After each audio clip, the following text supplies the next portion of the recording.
Well, hello, my YouTube fellas and gals. So today we have Harlequin Romances.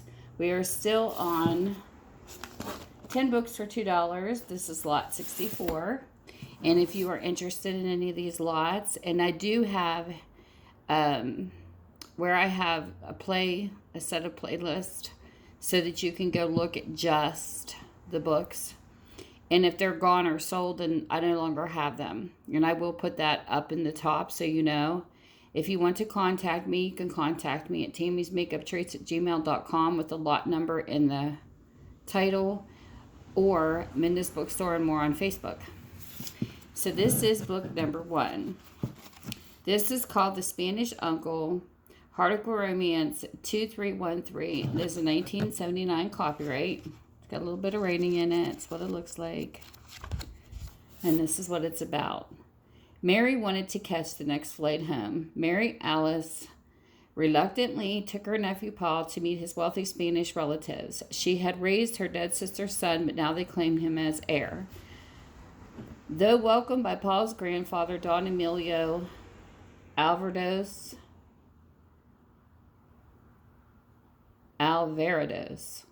I don't know how to say that last name, but oh well. Mary was aware of continuing hostility of Paul's uncle Raphael. Mary could see that Paul belonged with his family, but how could she bear to give him up? She had no idea then of the plans being made to keep her in Spain. So there's book number 1. Book number 2. This is A Plum of Dust. It's Harlequin Romance 1875 by Wynne May. It is a 1975 copyright. Or Wynne May. Wynne May? That's a different name. And then here's some writing. Definitely nice aged and loved pages. This is what it's about. A Plum of Dust. Michelle used the legacy she had received to travel out to South Africa to see her brother and his wife who settled on a farm there. She certainly wasn't expecting to find romance, but when she came up against Lyle Cunningham, she realized she was in danger of losing her heart at last. However, Lyle was unpredictable and gave no indication that he returned her feelings. So there's book number 2. Book number 3. We have Bitter Homecoming, which is Harlequin Romance 2287 by Jan MacLean. It is a 1978 copyright. Some writing. That's what the book looks like. This is what it's about. What had changed him so drastically? The bitter, withdrawal Adam Deerfield, who returned to Seven Oaks, was not the same man Kate had known. Whatever had happened to him in these past 4 years, Kate knew his going away had to do with his wife's death, though Adam refused to speak about it. The event so traumatic that his small daughter had not spoken a word since. Why would no one tell her what had really happened then? Could her newfound love for Adam help lay the ghost of his past? So there's book number 3. Book number 4. The Wild Man Harlequin Romance 2428 by Margaret Rome. It's a 1980 copyright. That's what the book looks like. It's got some writing in the front. This is the synopsis, what the book's about. Lynx-eyed, he looked more devil than man. That was Rebel Storm's first and lasting impression of Louise Manchetti. Self-appointed king of the Amazon jungle, appropriately the natives called him Curupira, the wild man. Rebel wanted to do anthropological research in the heart of the jungle, a venture that Louise savagely opposed.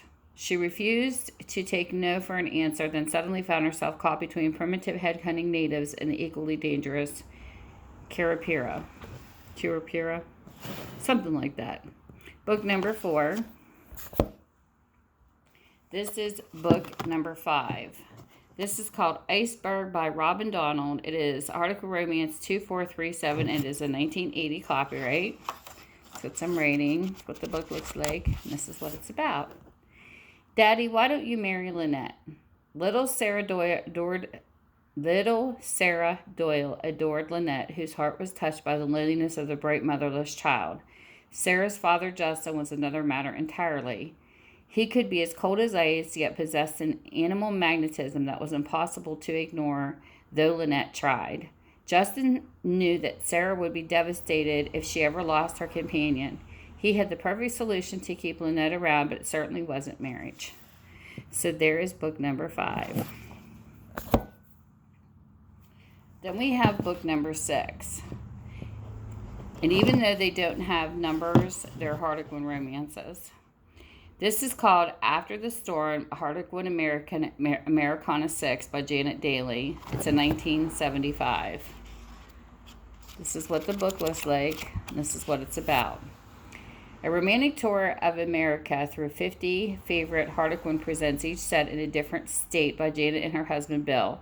A journey of a lifetime in one cherished collection. Legally, you're still my wife. After 5 bitter years of separation, Rad still had a powerful hold on Lainey. All I'm asking in return for my help is that you resume your former duties, he told her bluntly. Lainey stared at him aghast. What a fool she had been not to accept his previous offer with no strings attached. Her refusal then had been dictated by pride.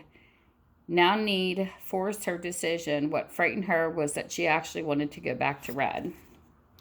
And what I mean by no numbers, I mean a Harlequin, like, they have numbers, but it's a number to a set. It's not like a Harlequin romance number. It's just the set that she did separate, but they're still Harlequin romances. So I don't confuse you. So there's number 6. Here's number 7. This is Sonora Sundown, Harlequin Americana 3 by Janet Dailey, and it's a 1978 copyright. This is what the book looks like, and this is what it's about. Hold on, I'm pulling some stickers off I must have missed. Okay, this one here is sunsets, not movie sets, were her style. Brandy's encounter with Jim Corbett in the Arizona desert had been like a scene from a movie, but somehow the plot had gone all wrong. Regardless of what you've seen and felt, someone tried to tell her the ingenue rarely ends up in the hero's arms. Hero's arms. You're being used. Brandy tried to tell herself she didn't care, but it wasn't true. No matter how crazy she was to have fallen in love with a famous actor, it wasn't something she could change. So there you go. There's number 7.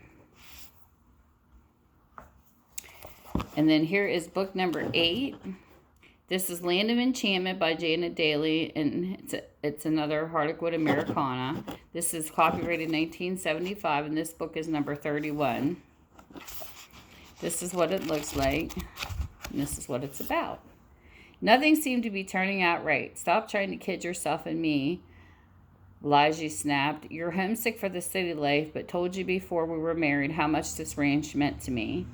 I'm not going to give it up even for you. Diana was hurt. She loved Lige enough to give up her career. She had really tried to adapt to the ranch, and yet apparently wasn't enough because Lige wasn't prepared to compromise. There were limits to his love. So there is number 8. And then here is number 9. This one here is Night of the Cotillion. It's a 1976 copyright by Janet Dailey. And it is number 10. And this one's Georgia. The other one was New Mexico, Arizona, and Colorado. So now we're hitting Georgia. That's what the book looks like. And this is what it's about. Amanda fought hard to prove her love. I forgot, Amanda. Jared's dark eyes mocked her as he spoke. You're wrapped up in those romantic notions about husbands and wives and happily ever afters, but Amanda kept her secret fear that someday all this happiness must end. Firmly pushed her to the back of her mind. She was determined that the days, weeks, or months spent with Jared would be heaven because she knew that living without him would be agony.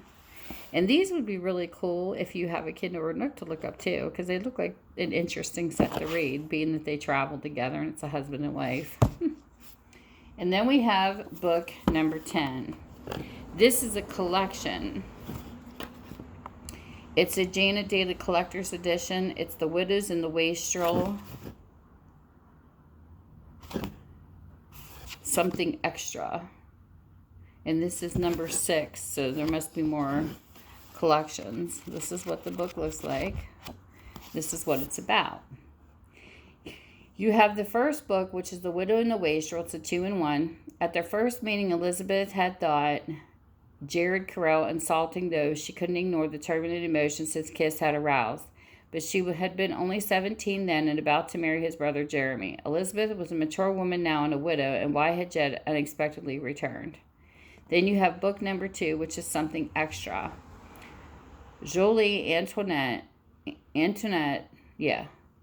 Smith had only located the home of her ancestral namesake in Louisiana, but found someone to love. But what used to fall in love with a man like Steve Cameron. I've always stayed away from spirited virgins, he informed Jolie. They tend to complicate your life and your conscience. She's popular. You notice if you have been with me, you've seen a lot of her books come through. She's been an American author, been writing since 1976 with her research assistance from her husband, Bill. She has written more than 50 romances, each with a different U.S. locale. So that would be very, very interesting. And that's awesome that a husband and wife team do that. So here is number 10. And if you do buy any of these for me, I post them in my Etsy. So when you send me an email, I will link it back to you. And then you click on it to go pay.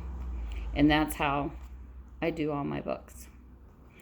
And it's all shipped media, so you get the cheapest prices that I can possibly find. And with that, I hope you're having a wonderful time, whatever time zone you're in. And I will see you soon. Thank you for stopping by my channel and visiting. Bye. Mwah.